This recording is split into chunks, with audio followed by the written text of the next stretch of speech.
In 2022, the head of the World Bank said something shocking. He claimed the Philippines could become a future economic giant. Almost no one believed him. How could a country struggling with typhoons, debt, and poverty ever reach that level? For most experts, it sounded like wishful thinking. But then something happened. By mid-2025, the numbers were undeniable. The prediction wasn't just bold talk. It was happening. Growth surged. Investments poured in. Entire industries that once seemed impossible for the Philippines began to take off. And suddenly, rivals who used to dismiss the country started paying attention. So the question is, what changed? How did a nation once written off as fragile rise this fast? And more importantly, what hidden danger could still stop the dream? Because if you live in Asia, this rise isn't just another headline. It could decide where jobs move, where trade flows, and who controls the region's future. In the next few minutes, you'll see why the World Bank's optimistic take might now be the new baseline. But stay until the end, because one secret factor could still decide if the Philippines truly becomes an economic giant. The story begins in October 2022, when World Bank President David Malpass looked at the Philippines and saw a future almost no one else did. He argued that the country's growth depended on tax reform and new digital revenue systems. For a nation often labeled fragile, the idea felt too ambitious. Malpass insisted that stronger governance and smarter digital tools were the keys to transformation. The biggest weakness, he warned, was tax leakage. Billions of pesos slipping away each year instead of funding schools, roads, and hospitals. He said that if those gaps were closed, the Philippines could unlock its hidden potential. It sounded logical on paper, but most analysts dismissed it. They saw the country's history of weak enforcement and assumed nothing would change. Some even criticized Malpass for being overly optimistic, calling his tone too soft on Manila. Why put faith in a system that had failed so many times before? At that moment, the prediction looked more like hope than strategy. Yet within just 3 years, the landscape began to shift. By 2025, hard numbers would decide whether Malpass had been right all along. By June 2025, new growth numbers came out, and they surprised many people. The World Bank said the Philippines would grow by 5.3%. The IMF gave an even higher forecast at 5.5%. These numbers were stronger than expected. They placed the Philippines in the same group as Vietnam and Indonesia, countries often called Southeast Asia's top performers. For years, many experts had doubted the Philippines could reach this level, but the 2025 forecast forced them to take another look. The results made David Malpass's 2022 prediction look more realistic. The country was no longer just recovering. It was starting to show steady and reliable growth. Still, one issue remained. GDP growth alone does not create an economic giant. The Philippines had seen good years before, but then lost speed when problems came back. The real challenge was turning these strong numbers into long-term progress. Could Manila fix weak systems and keep growth stable for the future? That question mattered more than the numbers themselves. What kind of foundation could make this growth last? The Philippines is now building its biggest infrastructure plan in decades. It is called Build Better More, and it includes new roads, railways, airports, and seaports. These are projects that past governments often promised but never fully delivered. Now, many of them are finally under construction. The plan covers 207 flagship projects worth about $176.7 billion US. To compare, that is more than the entire GDP of New Zealand. Spending is also locked at 5 to 6% of GDP every year. That is the same level used by countries that grew their economies through infrastructure. The idea is simple. Better transportation and logistics mean faster trade, lower costs, and more jobs. This is the classic recipe for long-term productivity gains. But there are risks. If projects face delays or corruption, momentum could be lost. And history shows this is a real danger. Some of the projects being built today were first proposed back in the 1970s. The difference now is the scale. The government is spending more than ever before, but physical infrastructure is only half the story. What about the digital side? Is the Philippines ready online? By 2024, the Philippines built a new digital backbone that changed everything. Fresh subsea cables boosted the country's internet capacity to levels never seen before. For years, the Philippines was mocked for slow Wi-Fi and poor service. But with these upgrades, the nation is starting to surge ahead. The biggest step came from Google and Meta's Echo Apricot project, which doubled connectivity and added strong redundancy in case of failures. This means faster speeds and more reliable networks. Imagine making video calls without lag, even during typhoon season. That is the difference stronger infrastructure makes. But this was not just about faster internet. It created the base for digital trade, where fintech, outsourcing, and exports all rely on stable connections. Connectivity now drives growth in finance, education, and e-commerce. Still, there is a risk. Without strong cyber defense, this growth stays fragile and exposed to attacks. And while the infrastructure grows, so does demand. The Philippines is already one of the world's top TikTok markets, showing how deeply digital life is spreading. Can this digital growth also create better jobs?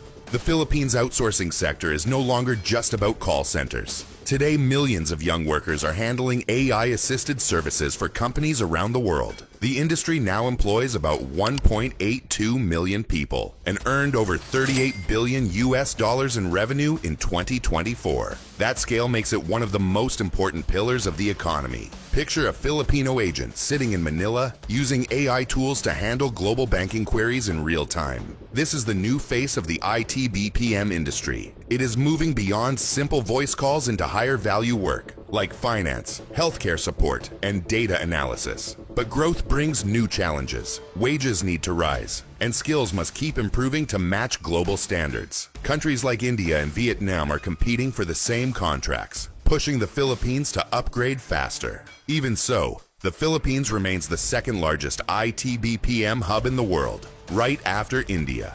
That position gives it strength, but also pressure to keep delivering. Foreign investors now ask the hard question: will the Philippines remain the best place for outsourcing, or will rivals catch up? Even with global uncertainty, the Philippines kept its foreign investment stable. In 2024, the country received about $8.9 billion in foreign direct investment (FDI). For many, that was a sign of surprising confidence in the Philippine economy. To put it in perspective, that amount is equal to the cost of building 5 major airports.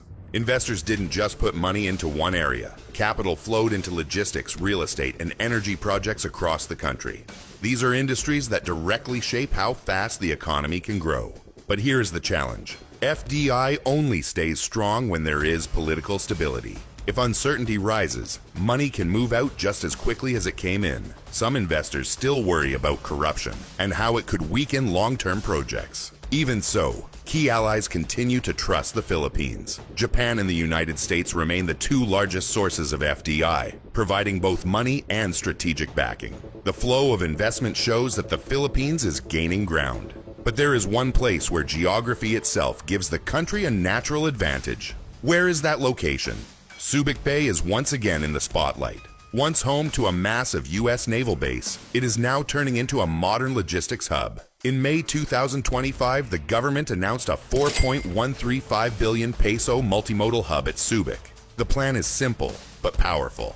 Connect ships, trains, and planes in one place. That means cargo can move faster across the country and into global markets. Subic's transformation is not only about trade. Talks are underway with the U.S. Navy to build a new storage facility, which could bring security and investment together. This shows how Subic is regaining its old role, a place where economics and defense overlap. Its location makes it even more valuable. Subic sits at the center of Indo-Pacific trade routes, where global commerce and military strategy often collide.